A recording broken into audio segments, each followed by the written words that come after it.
கர்த்தரும் இரட்சகருமாகிய இயேசு கிறிஸ்துவின் நாமத்தினாலே பீஸ்ஃபுல் மினிஸ்ட்ரி சார்பாக உங்களை சந்திப்பதில் மிகுந்த மகிழ்ச்சி அடைகிறேன். இன்றைக்கு தியானத்துக்கு என்று எடுத்துக்கொண்ட வேத பாடம் செப்பனியா 3ஆம் அதிகாரம் 14ஆம் வசனம் முதல் 17ஆம் வசனம் வரை நான் வாசிக்கிறேன்.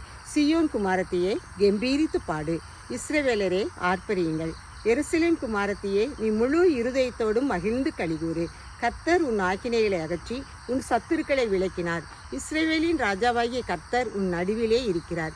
இனி தீங்கை காணாதிருப்பாய். அந்நாளிலே எருசலேமை பார்த்து பயப்படாதே என்றும் சீயோனை பார்த்து உன் கைகளை தளர விடாதே என்றும் சொல்லப்படும். உன் தேவனாகிய கர்த்தர் உன் நடுவில் இருக்கிறார். அவர் வல்லமையுள்ளவர், அவர் ரட்சிப்பார். அவர் உன் பேரில் சந்தோஷமாய் மகிழ்ந்து தம்முடைய அன்பினிமித்தம் அமர்ந்திருப்பார். அவர் உன் பேரில் கெம்பீரமாய் களிகூறுவார். ஆம், சீயோன் குமாரத்தியே கெம்பீரித்து பாடு என்று சொல்கிறார்.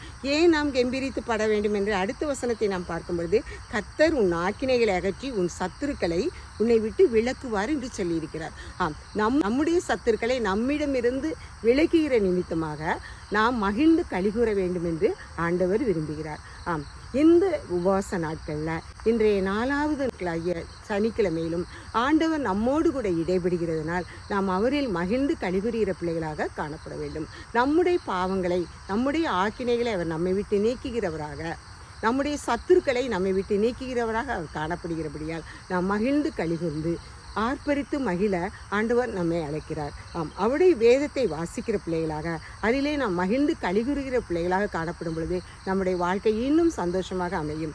இந்த உபவாச நாட்களில் நாம் ஆண்டவருடைய சமூகத்தில் இன்னும் கிட்டி சேருவோம். ஆண்டவர் நமக்கு மகிழ்ந்து களிகூறும் பல காரியங்களை நம்முடைய வாழ்க்கையிலே செய்து தருவார். ஆண்டவர் தாமே இந்த வார்த்தைகளை ஆசீர்வதிப்பாராக. ஜெபம். எங்களை அளவில்லாமல் நேசிக்கிற அருமையான தகப்பனே, நன்றியோடு துதிக்கிறோம், சோஸ்தரிக்கிறோம். இந்த நாளிலும் ஒரு கிருபை எங்களை சூழ வேலையடைத்து பாதுகாத்துக் கொள்ள வேண்டும் என்று கெஞ்சிரோப்பா. எங்களுடைய ஆக்கினைகளை நீர் மன்னித்து ராஜா, எங்கள் சத்துருக்களை எங்களுக்கு விலக்கி பாதுகாத்து ராஜா, எங்களை நீர் உம்முடைய கரத்திலே உம்முடைய வேத வசனத்திலே எங்கள் மகிழ்ந்து கழிவுறத்தக்கதாக, உண்மையில் நாங்கள் இன்னும் கிட்டி சேரத்தக்கதாக உம்முடைய அனுக்கிரகத்தை எங்களுக்கு தர வேண்டும் என்று கெஞ்சிரோப்பா.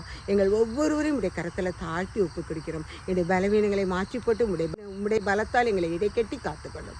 உம்முடைய கரத்தில் எங்களை தாழ்த்தி ஒப்பு கொடுக்கிறோம். ஒவ்வொருவரையும் பேர் பேராய் ஆசீர்வதி. இயேசுவின் மூலம் ஜெபங்களும் நல்ல பிதாவே. ஆமென், ஆமென்.